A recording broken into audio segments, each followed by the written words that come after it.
Assalamualaikum warahmatullahi wabarakatuh. Salam dan bahagia Ibu Bapak Guru Hebat. Saya Lilin Septiana Wulandari, calon guru penggerak Angkatan 7 dari SMP Negeri 49 Jakarta. Berikut ini adalah aksi nyata modul 1.4 mengenai budaya positif yang telah saya implementasikan di lingkungan sekolah.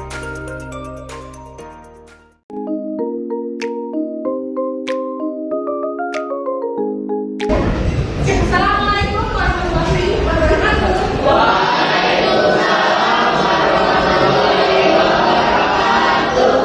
Selamat pagi dan selamat pagi. Pagi, luar biasa semangat.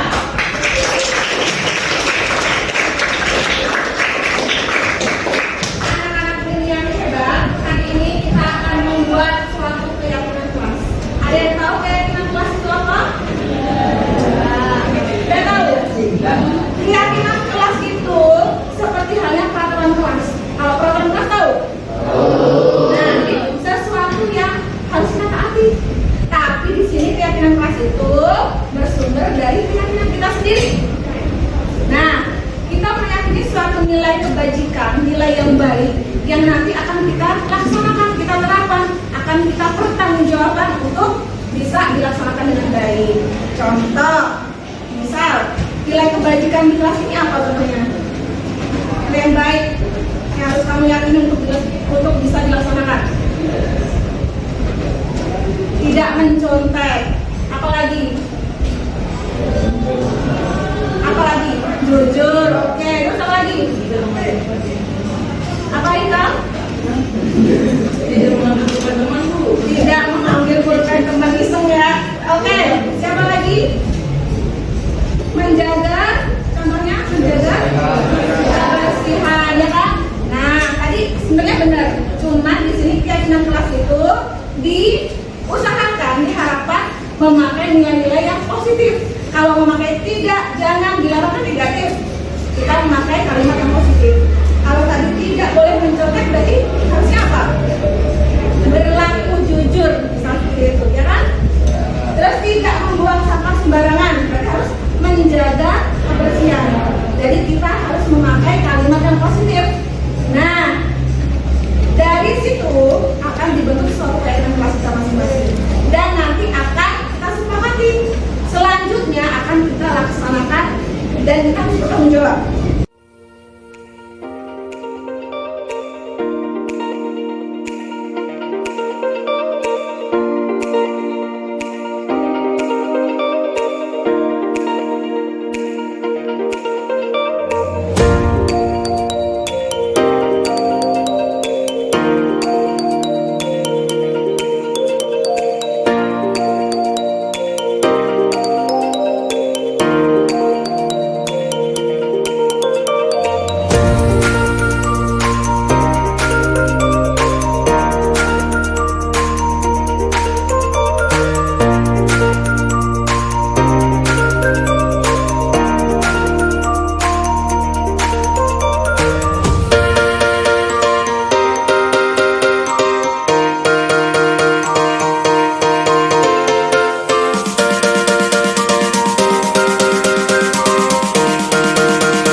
Naila, sini.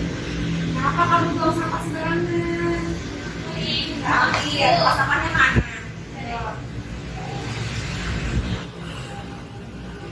Oke, coba duduk sini sama ibu. Naila, Naila, setiap orang itu pasti pernah berbuat salah.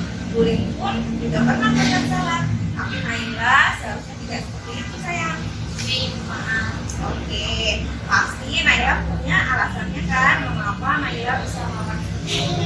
Boleh tidak Ibu tahu alasannya apa Naila? Saya terbiasa sama sembarangan Bu, karena tempatnya jauh, saya males. Ya ampun, menurut kamu membuang sampah sembarangan itu tadi benar atau tidak? Tidak Bu, Naila ingat tidak tentang kesepakatan kelas kita? ingat Bu, Apa coba sebutkan? menjaga ketertiban salah satunya menjaga kebersihan lingkungan sekolah. Oke, terus tadi Naila bicara sama ibu bahwa Naila malas untuk buang sampah pada tempatnya. Nah, terus bagaimana cara Naila untuk mengatasi hal buruk Naila itu? Saya akan membiasakan buang sampah pada tempatnya. Oke, yakin kamu bisa melakukannya? Benar ya? Ya, terus jangan gitu dong, itu baru anak hebat kulit. Terima kasih ya Naila ya, sudah menjadi lebih baik lagi nanti ya. Oke, ibu ke ruang guru dulu. Oh, terima kasih Bu. Ya, saya.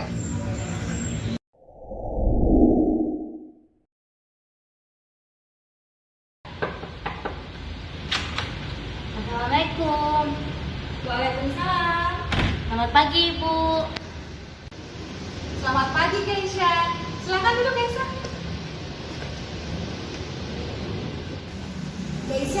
Keisha tahu tidak kenapa ibu panggil kamu ke sini? Tahu Ibu, mungkin berkaitan dengan tugas. Ya betul. Bukannya Keisha kemarin masuk ke kelas ya? Iya Ibu, kemarin saya masuk tetapi saya tidak mengumpulkan tugas. Keisha, setiap manusia itu pasti pernah melakukan kesalahan. Bullying pun juga pernah melakukan kesalahan. Nah, setiap orang melakukan kesalahan itu pasti ada alasannya. Untuk Keisha sendiri, Keisha kenapa tidak mengerjakan tugas kemarin? Kemarin saya capek Ibu dan mengantuk. Semalam saya scroll TikTok sampai jam 12 malam. Akhirnya saat jam pelajaran saya jadi mengantuk Ibu. Wah, Keisha, kamu ingat nggak tentang keyakinan kelas kita? Ingat Ibu. Oke, kalau kamu masih ingat, kira-kira yang kamu lakukan itu sudah sesuai dengan keyakinan kelas kita belum? Belum. Keyakinan kelas yang mana, Keisha? Selalu bertanggung jawab Ibu. Nah, itu kamu tahu. Lalu, Keisha punya solusi untuk masalah ini? Punya Ibu, yang pertama saya meminta maaf karena saya tidak mengumpulkan tugas. Yang kedua, saya tidak akan tidur terlalu malam lagi Ibu. Dan yang ketiga, saya akan mengerjakan tugas Ibu dan akan saya kumpulkan besok. Baik, Ibu apresiasi ya tanggung jawab Keisha. Ya udah, kamu lanjut ke kelas untuk melanjutkan kegiatan kamu. Terima kasih Bu, saya permisi ya Ibu. Ibu tunggu ya. Iya, Sangat Ibu. terbaik Keisha, tetap semangat. Siap baik Ibu.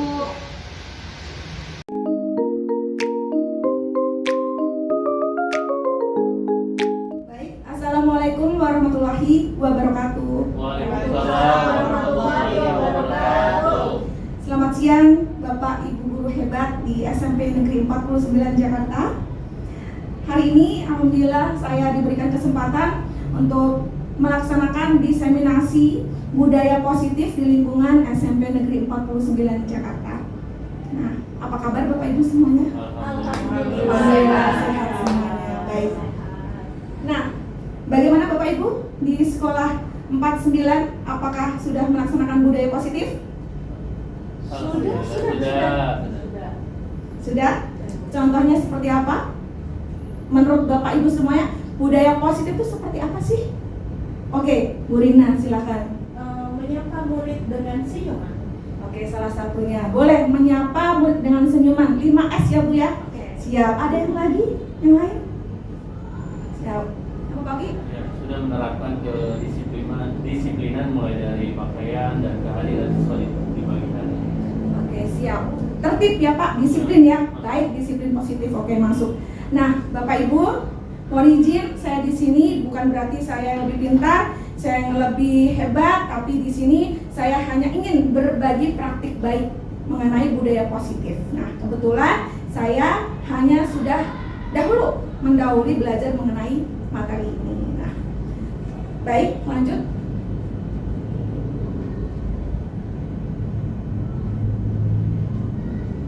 Menurut Ki Hajar Dewantara, dan Diana Gossen bahwa disiplin sebagai bentuk kontrol diri, yaitu belajar untuk mengontrol diri agar dapat mencapai suatu tujuan mulia. Nah, tujuan mulia di sini mengacu pada nilai-nilai atau prinsip mulia yang dianut seseorang. Nah, di sini disebut sebagai nilai-nilai kebajikan universal. Disiplin positif merupakan pendekatan dalam mendidik anak untuk melakukan kontrol diri dan membentuk kepercayaan diri. Oke, untuk mengecek apakah Bapak Ibu masih konsentrasi, boleh kita ice breaking sebentar ya? Boleh. Ya, kalau saya bilang tepuk satu, gitu ya, tepuk satu, plok plok plok, plok plok plok, tepuk satu, tepuk dua, plok plok plok, plok plok plok, hey, tepuk yang sampingnya, tabok aja, kebiasaan tuh, tepuk tiga, plok plok plok, plok plok plok, hey, biar semangat ya. Ya. Bapak Ibu, kita coba tepuk satu. Oke, tuh belum konsentrasi Bu Rina. Tepuk dua. Hey. Tepuk tiga. Hey. Tepuk satu, dua, tiga.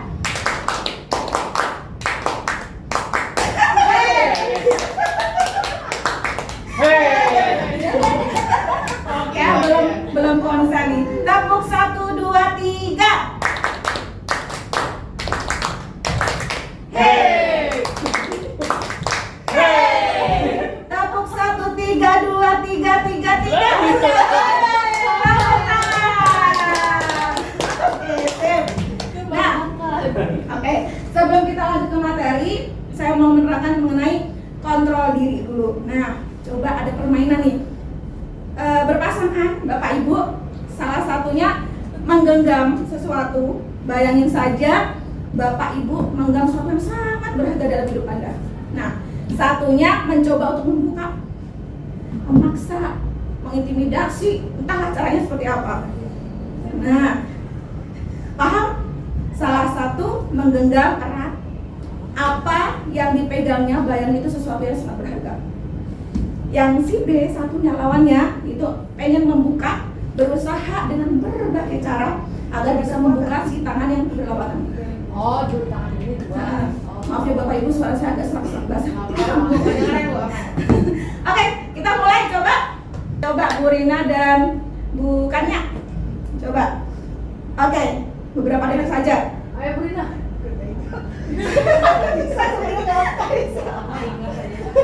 Enggak boleh. Ada bunyinya nggak bisa mesti. Tergantung bukannya pengen membuka atau menutupnya dengan sekuat tenaga. Ternyata bukannya milih untuk membuka. Nah, jadi dalam hal ini menurut Bapak Ibu yang berperan dalam mengontrol diri itu siapa sih? Siapa bukannya? Diri sendiri. Betul, diri sendiri. Jadi yang bisa mengontrol kontrol diri itu ya diri kita sendiri. Mau kita tadi kalau contohnya pengen membuka tangannya atau tetap menutup tangannya dengan kuat, ya kita sendiri, pilihan kita sendiri. Jadi kalau kita mau melakukan suatu kebajikan atau keburukan, ya tergantung diri kita sendiri yang mengontrolnya, begitu ya. Nah, termasuk ke penerapan disiplin positif ini. Oke. Oh iya. Nah, saya akan bahas mengenai nilai-nilai kebajikan. Ini apa sih? Nilai-nilai kebajikan tadi yang nilai-nilai yang akan dituju untuk tujuan yang mulia, gitu ya. Nah, di dalam lembaga kita sudah diterapkan mengenai profil pelajar Pancasila. Pasti Bapak Ibu juga sudah paham kan ya? Jadi 6 poin ini: beriman, bertakwa pada Tuhan Yang Maha Esa dan berakhlak mulia, kemudian berkebinekaan global, mandiri, gotong royong, kreatif dan bernalar kritis. Nah, ini juga sudah kita mulai terapkan di kurikulum Merdeka ini kepada anak didik kita semua ya.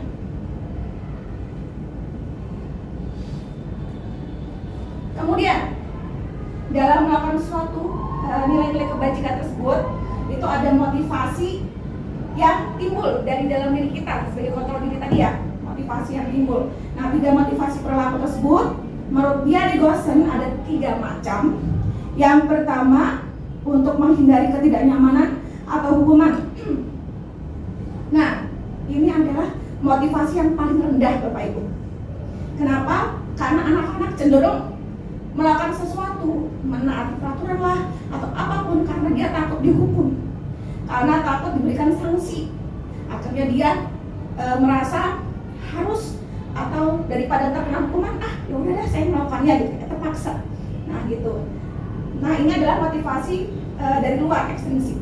Kemudian kalau yang kedua, untuk mendapatkan imbalan atau penghargaan dari orang lain. Nah di sini motivasi ekstrinsik juga dari luar. Ini setingkat lebih tinggi dari motivasi yang pertama.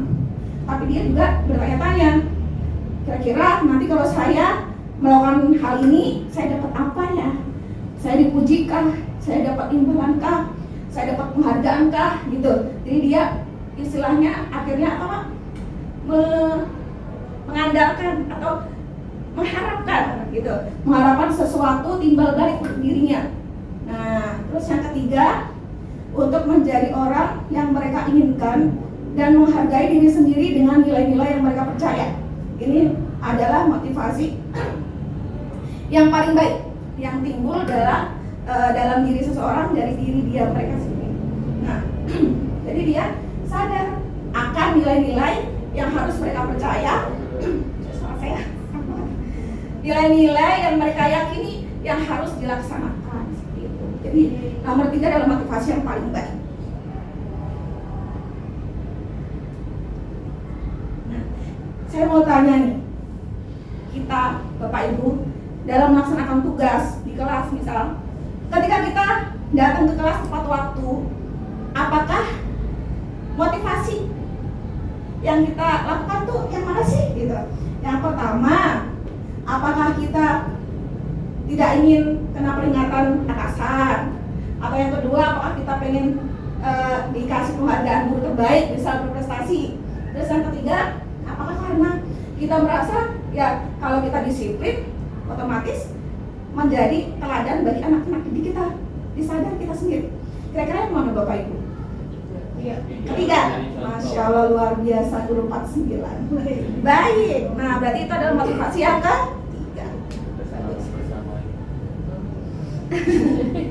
Oke, nah tadi kalau misal kita melakukan sesuatu karena dipaksa itu enak nggak? Tidak enak. Sesuatu, semua hal itu enaknya didasari dari diri sendiri, dalam diri sendiri, bukan paksaan.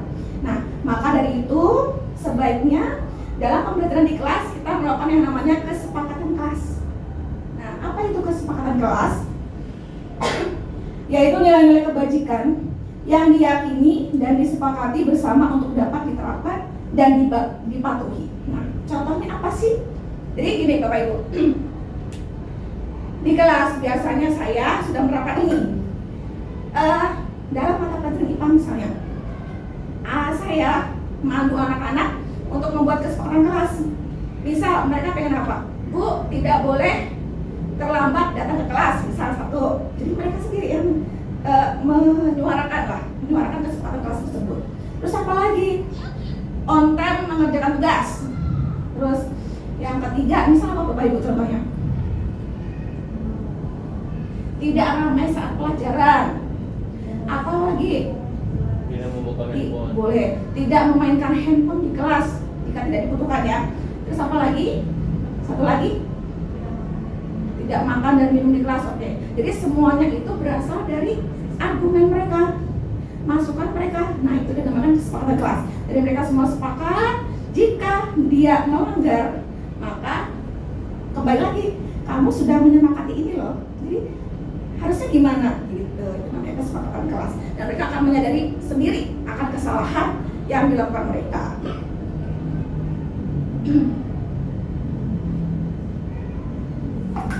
Selanjutnya mengenai 5 kebutuhan dasar manusia.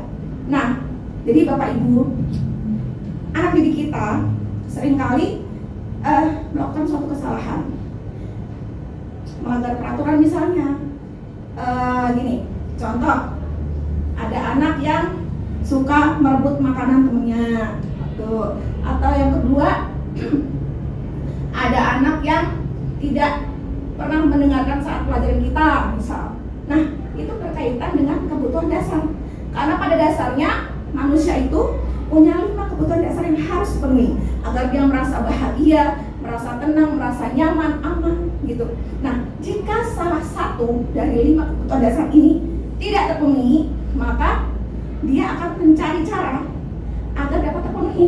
Yaitu tadi melakukan sesuatu cara, dan dia tidak tahu sebenarnya, tidak tahu gimana sih cara dapat kebutuhan ini biar dapat tuh gimana sih caranya. Kayak dia melakukan suatu hal yang mungkin bisa melanggar tata tertib, peraturan sekolah dan sebagainya. Nah, apa kebutuhan dasar tersebut? Yang pertama, kebutuhan untuk bertahan hidup atau survival. Ini apa sih? Apa saja includes-nya? Ada makan minum, pakaian, tempat yang nyaman, itu. Ada kebutuhan untuk bertahan hidup. Yang kedua, kebutuhan untuk merasa diterima atau kasih sayang, love and belonging. Nah, ini dia pengen rasa didengar, diterima di kelas, tidak dicuekin gitu loh. Nah, di sini biasanya dia akan melakukan kebanyakan yang anak-anak melakukan suatu kesalahan, mencari perhatian, caper anak-anak caper gitu loh, ya kan? Nah, biar apa? Karena dia merasa kebutuhannya tidak terpenuhi. Yang kedua ini, dia pengen diterima, didengar, gitulah anak-anak ya. Yang ketiga, kebutuhan akan kebebasan atau freedom. Nah, dia di sini biasanya anak-anak pengen dikasih kesempatan untuk memilih dan dipilih. Jadi dia bebas memilih, tidak dipaksa. Dia diberikan pilihan, jadi dia bisa memilih. Oke, yang keempat, kebutuhan akan kesenangan atau fun. Dia biasanya di kelas pengen yang happy, tidak tertekan, belajar tuh yang menyenangkan gitu. Nah, itu kebutuhannya. Jadi kalau misal dia merasa tidak senang di kelas dengan pelajaran tersebut, ya dia nggak mau dengerin gitu. Karena dia merasa tidak terpenuhi kebutuhan tersebut.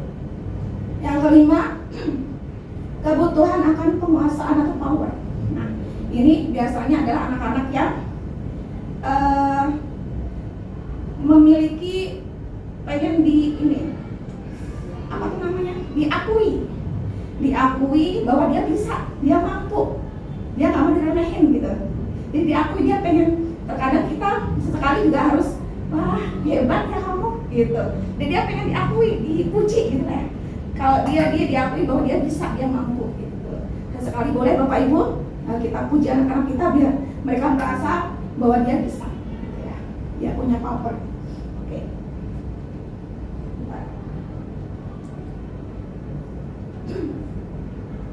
Nah, untuk itu sebagai guru kita punya yang namanya posisi kontrol untuk dapat mengetahui kebutuhan murid kita yang berbeda-beda.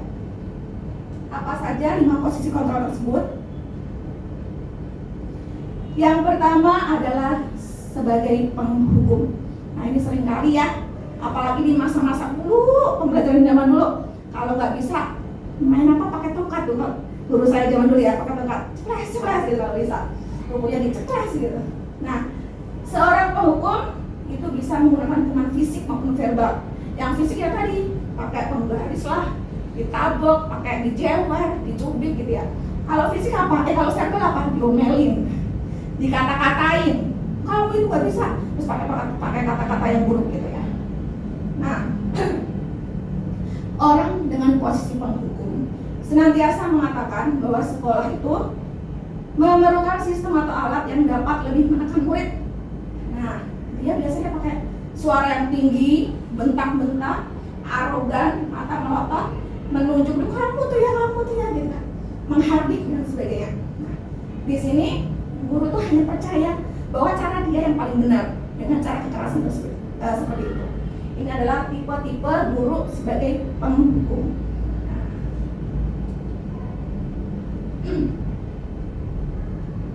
Ya, siapa sih yang dikatakan dari guru seorang hukum tuh lain? Contoh, patuhi aturan saya, awas ya kamu, gitu bisa. Kamu nih selalu salah, bisa. Atau, terlambat lagi, tiap hari terlambat terus. Kapan semua bisa bangun pagi, bisa gitu. Nah, coba perasaan Bapak Ibu sebagai murid, jika guru Bapak Ibu seperti ini, gimana perasaannya? Bu Dina?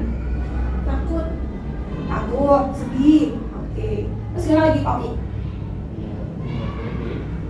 Jadi nggak pede, jadi down. Apalagi dimarahin di depan teman-temannya, kita lihat. Oke. Nah, hasilnya kemungkinan murid akan marah, dendam, ya.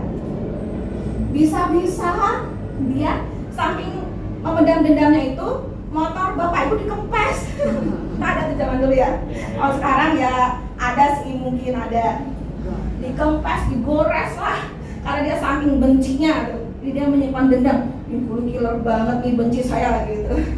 Itu kalau pakai apa tuh namanya? Tindakan mereka. Tapi kalau misal main belakang paling ngerumpik, apa namanya? Ngomongin dulu gitu ya. Iya tuh galak banget tuh di kelas gitu ya. Nah itu. Jadi inilah perasaan mereka saat kita bertindak sebagai penghukum. Dia akan dendam, akan benci, akan tidak menyukai kita seperti itu ya. Oke. Next. Posisi yang kedua adalah pembuat rasa bersalah. Nah, pada posisi ini biasanya guru akan berkata lembut. Kebalikannya, kalau penghukum kasar, hal ini lembut. Ada suaranya halus, sedih. Nah, pembuat rasa bersalah akan menggunakan keheningan yang buat orang lain merasa tidak nyaman, merasa bersalah, merasa rendah diri. Di posisi ini murid akan memiliki penilaian diri yang buruk tentang diri mereka. Murid merasa tidak berharga, telah mengecewakan orang-orang yang disayanginya. Contohnya apa nih? Seperti ini. Ibu sangat kecewa sekali dengan kamu.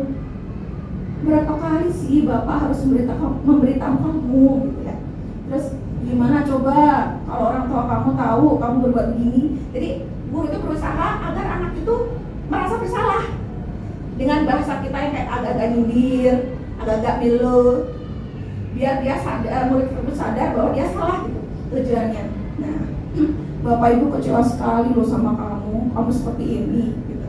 Jadi dia akhirnya murid merasa rendah diri, merasa bersalah, kecewa karena dia kecewa sama dia gitu ya. Nah, kira-kira bagaimana kalau murid tersebut ditegur seperti ini Bapak Ibu? Kalau Ibu jadi murid tersebut? Lunjak Bu. Lunjak. Malah anak-anak ini malah dilawan. Malah lunjak. Iya, nanti kita nggak. Aku nanya. Iya. Kita nggak dihargai kalau kayak gini gitu. Ya, karena juga kayak saya kesel ya, bilang saya kecewa sama kalian, dua kali saya di prank kalian kan gitu ya. Kadang ya itu bentuk ekspresi ya sebenarnya.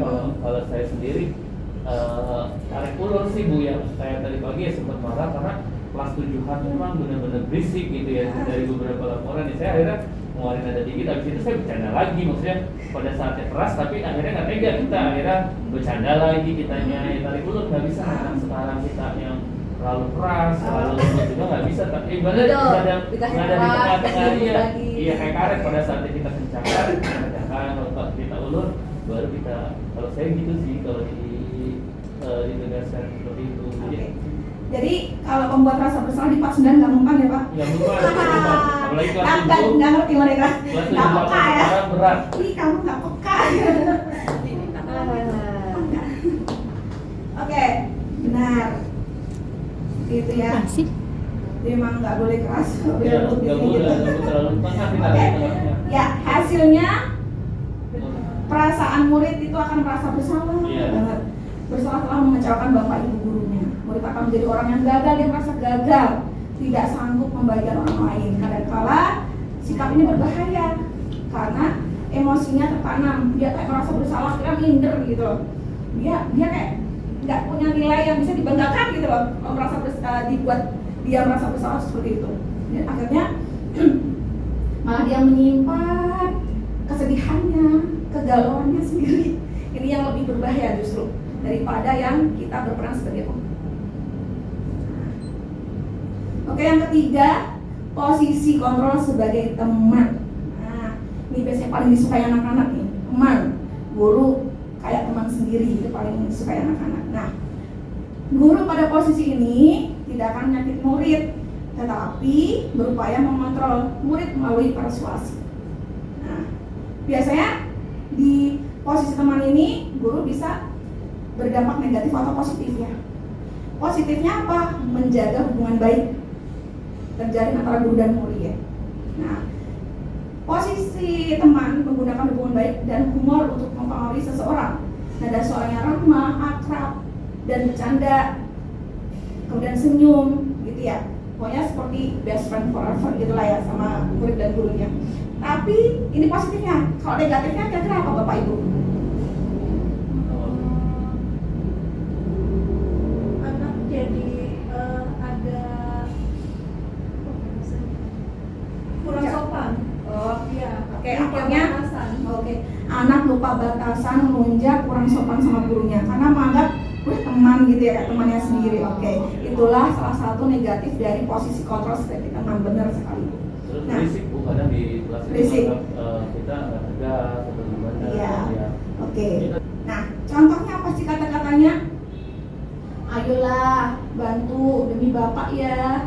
Ya teman gitu, ayo ingat tidak bantuan Bapak selama ini. Ya sudah, kalian nggak apa-apa, nanti Ibu bereskan deh, kayak dibantu akhirnya ya. Kayak teman, jadi dia salah satunya tadi, murid merasa tidak ada batasan ya antara guru dan murid, karena kurang tegas dan sebagainya. Yang kedua, akhirnya anak ini tergantung sama gurunya, bergantung.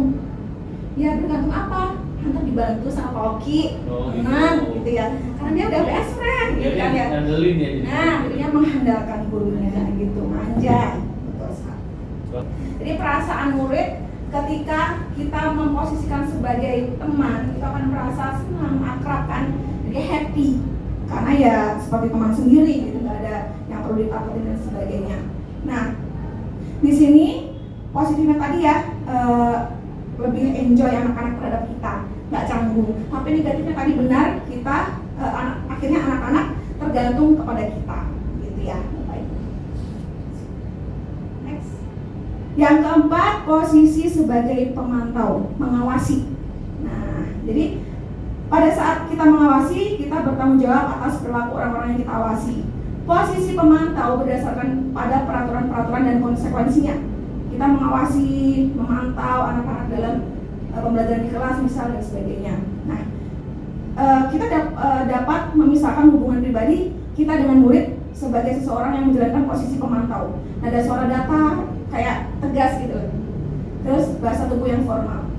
Seorang pemantau sangat mengandalkan perhitungan, catatan. Jadi dia memantaunya apa? Ingat gitu. Jadi kamu nggak udah 5 kali nih nggak kerjain PR, misalnya itu pemantau. Nah, posisi ini akan menggunakan stiker tanda atau slip, catatan, daftar cek dan sebagainya. Posisi pemantau sendiri berawal dari teori stimulus respon yang menunjukkan tanggung jawab guru dalam mengontrol murid.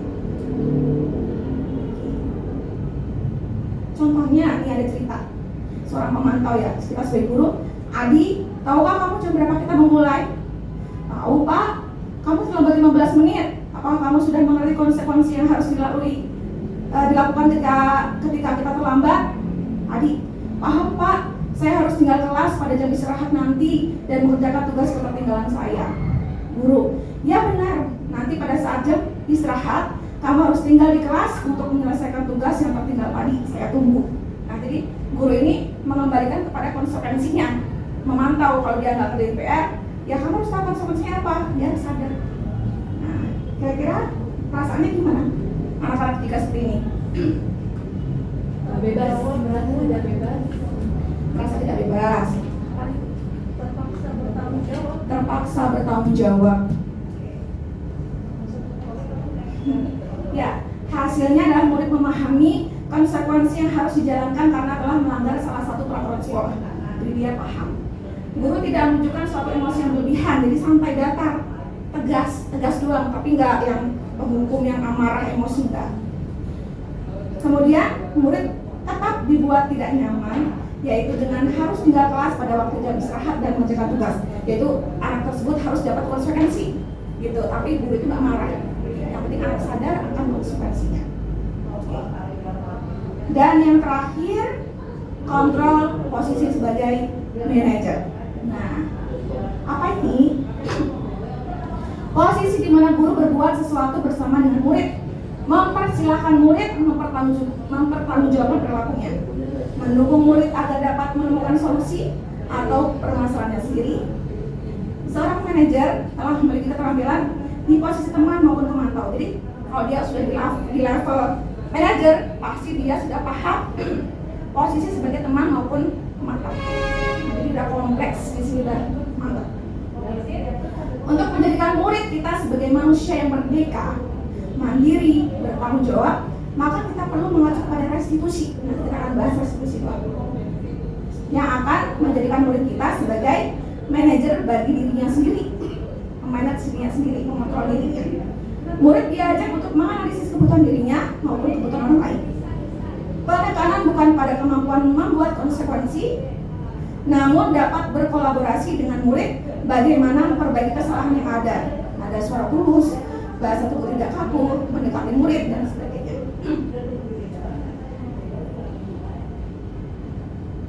Contoh perkataan seorang manajer. Jadi dia mengembalikan kepada keyakinan kelas kita. Biasanya dia kalau kontrol manajer itu sudah membuat kesepakatan kelas, keyakinan kelas gitu. Apa yang kita yakini? Apakah kamu meyakininya? Apa rencana kamu untuk memperbaiki hal ini? Contoh. Beberapa contoh mengenai posisi manajer. Nah, tugas seorang manajer bukan untuk mengatur perilaku seseorang. Kita membimbing murid untuk dapat mengatur dirinya sendiri. Guru akan mengembalikan tanggung jawab pada murid untuk mencari jalan keluar permasalahannya, tapi tentu tetap dengan bimbingan guru. Nah, menurut Bapak Ibu, dari 5 posisi kontrol tadi, manakah yang paling tepat kita terapkan? Manajer. Alasannya? Karena sebagai mengatur perilaku. Biar kedengeran kan ya? Ya. Berdiri atau berdiri? Boleh bukannya, silakan. Ya, jadi sebagai seorang guru kita nggak hanya mengatur anak-anak seperti apa yang kita mau, tapi lebih membebaskan anak-anak untuk berkreasi, tapi juga tahu batasan-batasannya sehingga mereka dapat mencapai tujuan dengan aturan yang berlaku. Terima kasih bukannya. Ada lagi? Pak Oki? Menurut Pak Oki yang mana yang paling tepat diterapkan?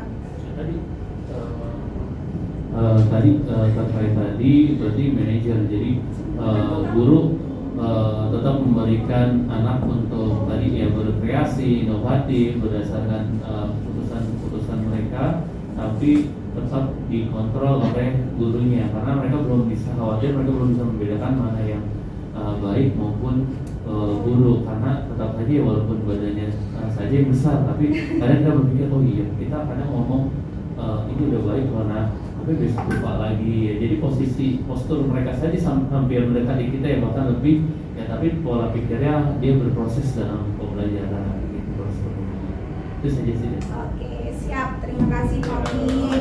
Baik, tepat sekali Bapak Ibu. Jadi kontrol yang paling tepat dilaksanakan kita di terapan kita itu sebagai guru adalah kontrol sebagai manajer. Nah, posisi ini lebih bijaksana karena guru berbuat sesuatu bersama dengan murid, mempersilahkan murid untuk mempertanggungjawabkan perilakunya dan mendukung murid agar dapat menemukan solusi atas permasalahannya sendiri. Jadi kita tuh cuman kulik-kulik, gali lah. Dia itu harus bisa menyelesaikan masalah yang dia perbuat. Jadi kita cuma menuntun, membimbing sampai dia tahu dan paham apa yang harus dia lakukan, gitu ya. Nah, oke. Ada sedikit video, silakan dipahami.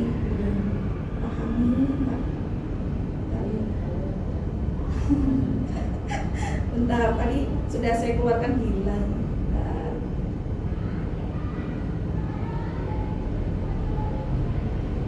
Monggo silakan sambil dimakan diminum santai Bapak Ibu. Akan marah apabila ada yang menuduh Bapak seperti itu. Kemudian pada saat itu kamu mau melakukan apa? Ya saya langsung ngatain Eka lah Pak. Kesel banget, saya bentak-bentak dia depan teman-teman lain. Oh begitu. Pasti kamu melakukan seperti itu karena suatu alasan tertentu kan? Iyalah, masa saya diam saja Pak? Ya saya bela diri lah. Masa saya dituduh tukang fitnah? Ya wajar lah. Mempertahankan harga diri itu sesuatu yang penting buat kamu. Untung kamu tidak bertindak lebih gagal lagi. Hanya bentak-bentak. Iya Wah, Pak, banget. bijaksana. Untung saya masih bersabar dan hanya membentak saja. Sudah gemes padahal, saya pasti bela diri lah. Ya pasti ya. Tapi kamu memilih untuk tetap bertahan dan bersabar. Kamu memilih untuk tidak berbuat lebih parah lagi. Iya.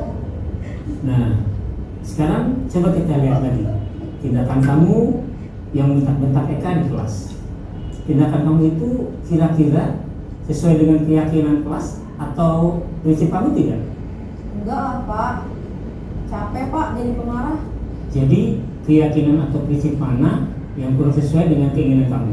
Ya, saya sebenarnya sangat menghargai orang lain. Mungkin saat itu saya menjadi emosi, jadi tidak menunjukkan sikap itu. Kamu meyakini tidak? Menghargai orang lain itu penting buat kamu. Yakinlah Pak. Iya, setuju. Kita harus saling menghargai. Namun, ada juga keyakinan yang kita sepakati yang perlu kita jalankan apabila kita sedang marah, bukan?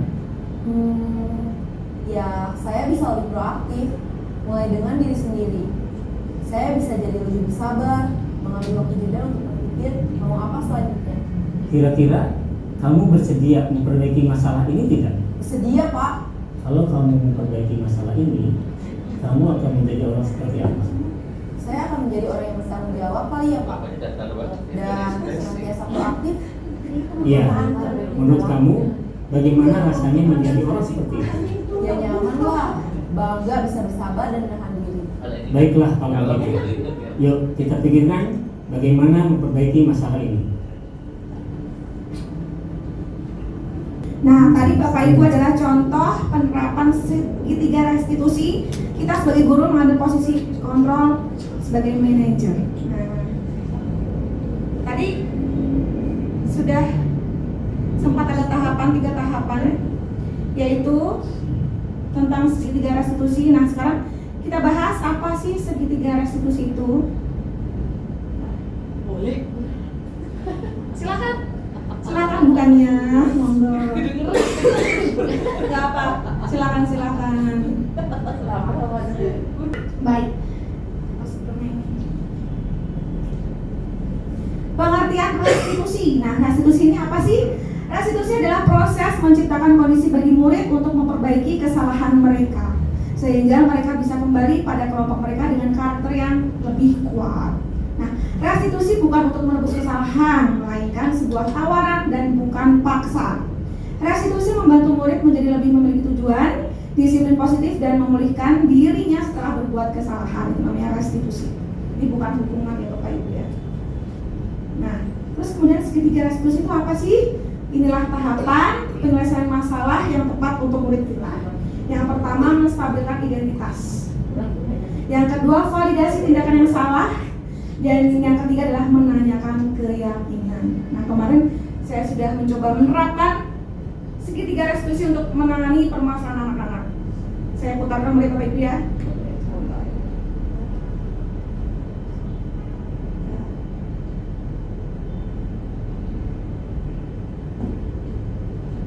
Kasus yang pertama, Naila membuang sampah sembarangan karena dia tidak terbiasa membuang sampah pada tempatnya.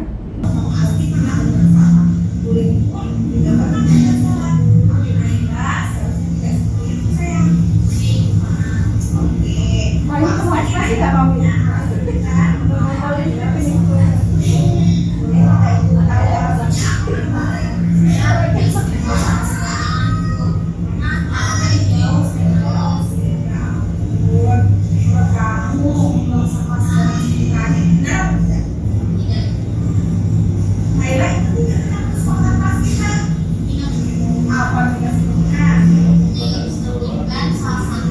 Saya mengembalikan kepada Naila tentang kesepakatan kelas yang sudah disepakati, yaitu membuang sampah pada tempatnya.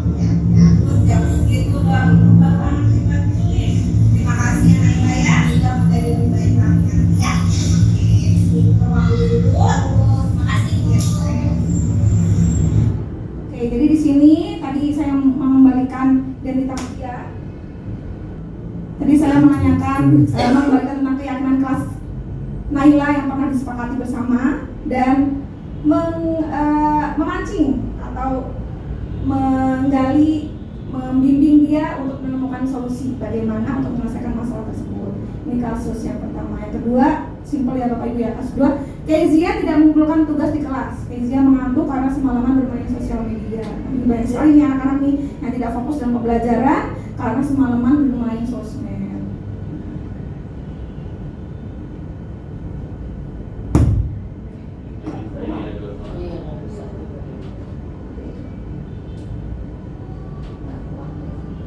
Bluetooth mode. Waiting for connection. Waiting for connection. Kenapa ibu panggil aku kesini? Tahu ibu mungkin berkaitan dengan tugas. Ya betul. Bukannya Keisa kemarin masuk kelas ya? Ya ibu, kemarin saya masuk tetapi saya tidak menentukan tugas. Keisa, setiap manusia itu pasti pernah melakukan kesalahan. Bullying itu juga pernah melakukan kesalahan. Nah, setiap orang melakukan kesalahan itu pasti ada alasannya. Keisa sendiri, Keisa kenapa tidak mengerjakan tugasnya? Kemarin saya capek ibu dari malam itu. Semalam saya seketika sampai jam 12 malam. Akhirnya saat jam pelajaran saya jadi ngantuk ibu. Keisa, kamu ingat dengan keadaan kelas kita? Ingat ibu. Kalau kamu masih ingat, kira-kira yang kamu lakukan itu sudah sesuai dengan keadaan kelas kita?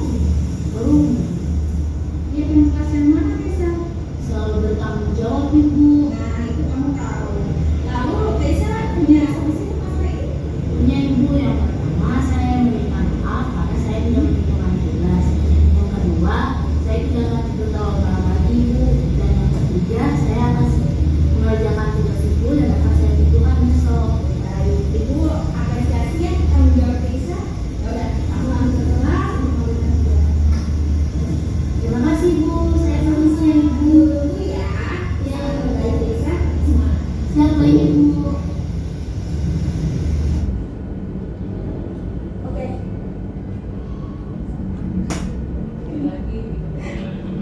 Posisi ya. Dia tidak kuat menahan. Bisa ya. Oke, jadi tadi contoh kasus yang saya terapkan di sekolah dengan segitiga restitusi. Nah, kira-kira Bapak Ibu, kalau Bapak Ibu melaksanakan atau menerapkan segitiga restitusi tersebut untuk menyelesaikan permasalahan anak-anak, perasaannya gimana? Coba Bapak Ibu. Nyaman, gak dimarahin, oke. Terus? Semua masalah selesai. Semua masalah selesai atas dirinya sendiri. Iya. Mandiri, bertanggung jawab. Oke. Jadi benar sekali anak-anak akan dapat menyelesaikan masalahnya sendiri. Dia bisa menerapkan manajer dalam dirinya sendiri. Nah, itu akan sangat baik, berdampak baik. Dia tidak akan merasa takut, tidak akan merasa dipaksa, tapi dia sadar sendiri dengan kesalahannya dan mencoba menyelesaikannya sendiri. Nah, itu Bapak Ibu ya. Saya berikan satu contoh kasus saja Bapak Ibu ya. Coba ini Bapak. Kasus 3 saja.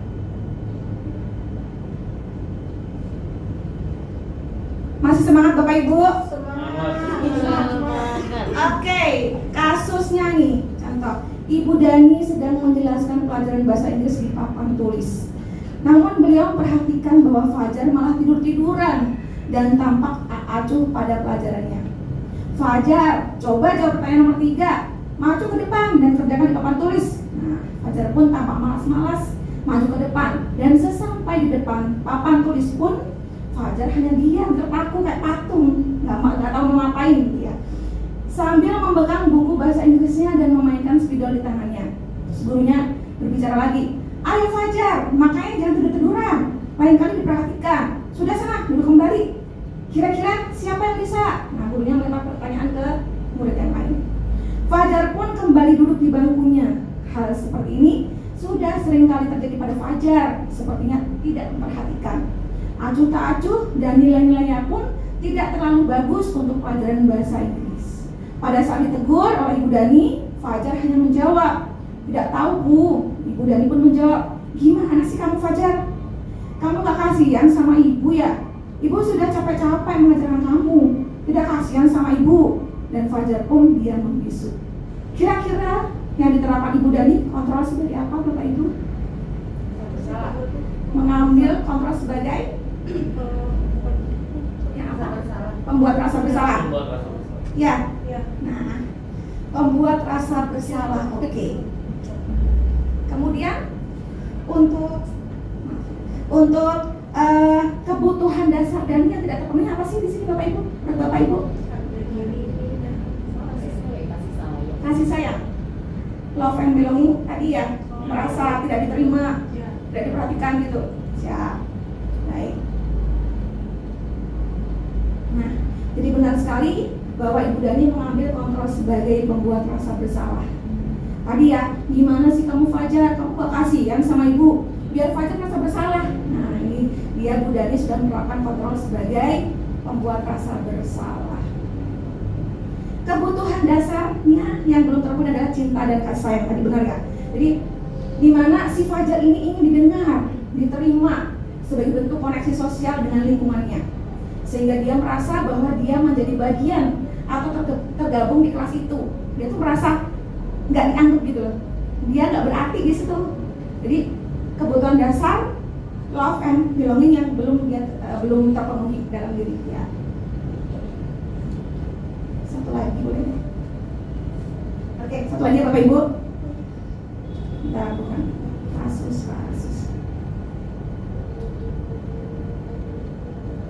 Nah, satu lagi Bapak Ibu. Anto dan Dino sedang bermain bersama di lapangan basket dan tiba-tiba terlibat dalam sebuah pertengkaran adu mulut. Dino pun menjadi emosi dan mengadakan kontak fisik, menarik kemeja Anto dengan kasar sampai 3 kancingnya terlepas. Pada saat itu guru piket langsung melerai mereka dan membawa mereka ke ruang kepala sekolah. Ibu kepala sekolah, Ibu Suti, menanyakan Dino tentang keyakinan sekolah yang telah disepakati. Ibu Suti melanjutkan bertanya kepada Dino, bersedia memperbaiki kesalahan yang telah dilakukan terhadap Anto. Dino pun mengangguk. Kemudian Ibu Suti balik bertanya kepada Anto, hal apa yang bisa dilakukan Dino untuk memperbaiki masalahnya? Anto menjawab, saya perlu kancing saya diperbaiki Pak. Ibu saya akan sangat marah kalau melihat kancing baju saya sampai copot 3 kancing begini. Ibu Suti pun kembali bertanya ke Dino, apakah yang akan dia lakukan untuk menggantikan 3 kancing Anto yang terlepas. Di sini Ibu Guru bertindak sebagai mengambil kontrol posisi sebagai manajer. Oke. Betul sekali Bapak Ibu. Kepala sekolah Ibu Suti mengambil kontrol sebagai manajer karena Ibu Suti telah mempersilahkan Dino untuk mempertanggungjawabkan perilakunya serta mengarahkan dan mendukung murid agar dapat menemukan solusi atas permasalahannya sendiri. Nah, jadi Bapak Ibu sudah sangat hebat, sudah paham mengenai 5 kontrol posisi sebagai guru. Yang satu apa Bapak Ibu? Tadi penghukum, ini yang killer ya. Yang kedua pembuat rasa bersalah. Yang ketiga teman. Yang keempat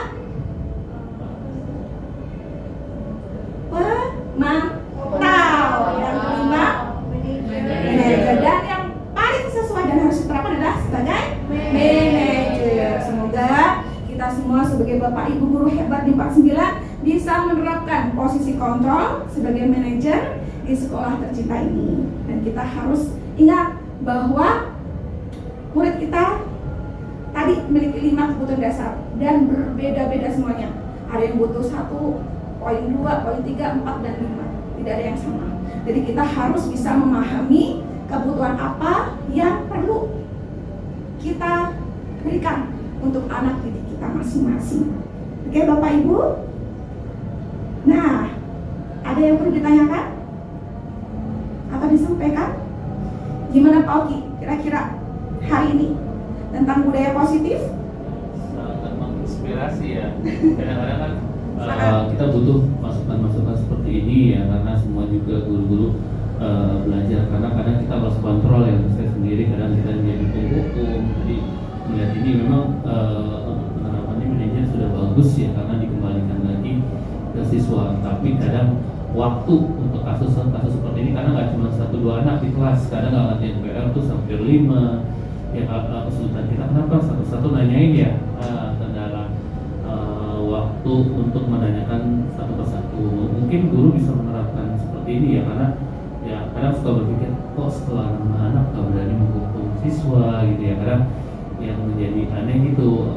Saya juga sering ngasih masukan, kenapa nggak di awal tahun tuh orang tua menandatangani bahwa kita punya bukan hukuman ya, konsekuensi ketika anak misalkan celananya terlalu ketat kita potong gitu ya, bukan sekolah tidak ramah anak atau gimana, atau terus bajunya yang tidak sesuai kita potong. Nah itu yang menjadi agak kesulitan, karena lagi-lagi kita menjadi tekanan dari dinas kalau salah tindakan. Makanya jadi khawatirnya guru-guru sekarang itu menjadi cenderung apatis, apalagi guru-guru senior yang kadang ya sudahlah daripada TKD kita potong, kan kita ketakutannya seperti itu ya. Padahal kalau kita dari awal sudah, orang tua udah tanda tangan di atas materai, sudah sepakat dengan aturan sekolah, harusnya mereka sudah menerima konsekuensi. Oh ini loh bahwa orang tua kita mendidik, guru kita mendidik di sekolah pasti punya alasan, kita dimarahi punya alasan. Dan ini yang menjadi PR saat ini, jadi guru-guru sulit untuk bergerak untuk konsekuensi, apalagi habis pandemi baju pun berantakan, tidak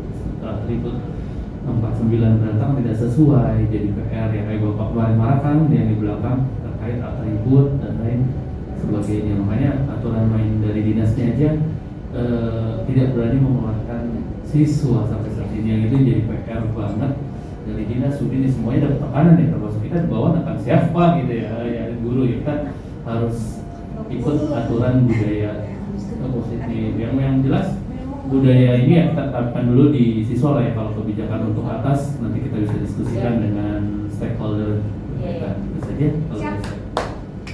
Oke, boleh tepuk tangan untuk Alfi. Baik. Jadi ada Baik. wawasan ya.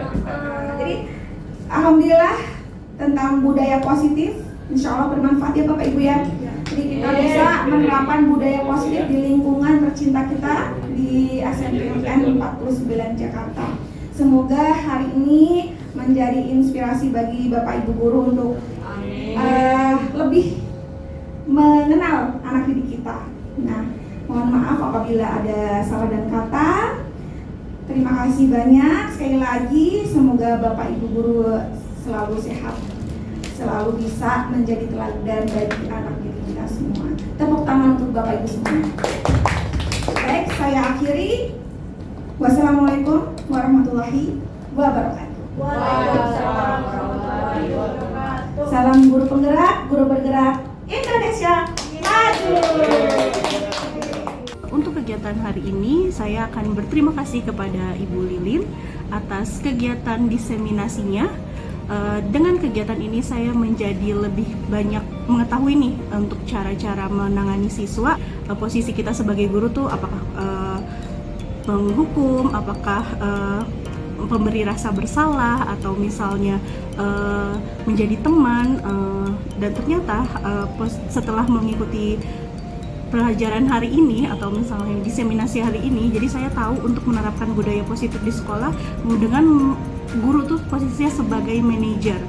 Baik, terima kasih sekali lagi kepada Ibu Lilin. Semoga sukses dengan guru penggeraknya, tetap menginspirasi guru-guru 49 Jakarta. Sebelumnya saya terima kasih kepada calon guru penggerak Bu Lilin Septiana Wulandari terkait tentang manfaat budaya positif. Di sini saya sebagai guru banyak belajar banyak hal yang masih perlu saya perbaiki dalam proses pembelajaran ketika di kelas. Contohnya adalah mengenal berbagai karakteristik peserta didik, bagaimana menyelesaikan sebuah kasus pembelajaran yang baik itu di kelas maupun di luar kelas, dikembalikan lagi kepada peserta didik, tetapi kita menjadi agen kontrol terhadap penyelesaian kasus tersebut. Terkait berbagai macam kasus, kadang kita bingung bagaimana peran seorang guru dalam menyelesaikan sebuah kasus yang berada di kelas. Tidak harus menjadi penghukum atau temperamen atau agresif. Di situ kita juga harus banyak belajar hal. Kita mencari tahu dulu alasan kenapa siswa datang terlambat, kenapa siswa tidak mengerjakan tugas, atau siswa tidak lengkap dalam atribut sekolah. Di situ kita guru harus berdiskusi lebih tepatnya. Jangan sampai kita menghukum, akibatnya menjadi traumatik ketika anak berada di dalam kelas, menjadi tidak semangat, menjadi tidak termotivasi ketika belajar, yang pada akhirnya berefek terhadap prestasi belajar siswa. Di samping itu, pola asuh orang tua pun penting ketika di rumah terhadap mendidik anak, sehingga ketika anak datang ke sekolah mereka sudah siap secara mental dan fisik, sehingga ketika di sekolah tidak terlalu banyak trouble atau masalah yang akan terjadi. Karena ketika anak dalam pola asuh yang salah ketika di rumah, mereka akan melampiaskannya atau mengaplikasikannya di sekolah, dan ini menjadi tantangan tersendiri bagi saya seorang guru dalam menyelesaikan berbagai macam kasus ya. Karena kita lihat efek pandemi sekarang, siswa dari perilaku pun banyak yang tidak sopan terhadap guru maupun sesama teman. Bahkan kita lihat efek dari gadget, banyak sekali dampak negatifnya ketika berada di sekolah, dan ini pun mengganggu efek pembelajaran siswa. Ya, ini menjadi PR besar, tantangan sendiri bagaimana guru sebagai manajer menyelesaikan berbagai macam kasus, karena guru juga di sini pendekatannya juga harus restitusi, jangan sampai ada perlakuan fisik, bully, atau membuat siswa menjadi traumatik yang pada akhirnya siswa menjadi trauma ketika belajar di kelas. Intinya guru itu selalu tarik ulur, ibaratnya tidak boleh terlalu keras, tidak boleh terlalu lembut, posisinya berada di tengah-tengah. Dari sini kita harus banyak belajar dari berbagai macam kasus yang akan kita selesaikan. Itu saja dari saya. Assalamualaikum warahmatullahi wabarakatuh. Terima kasih. Salam guru penggerak. Guru bergerak, Indonesia maju.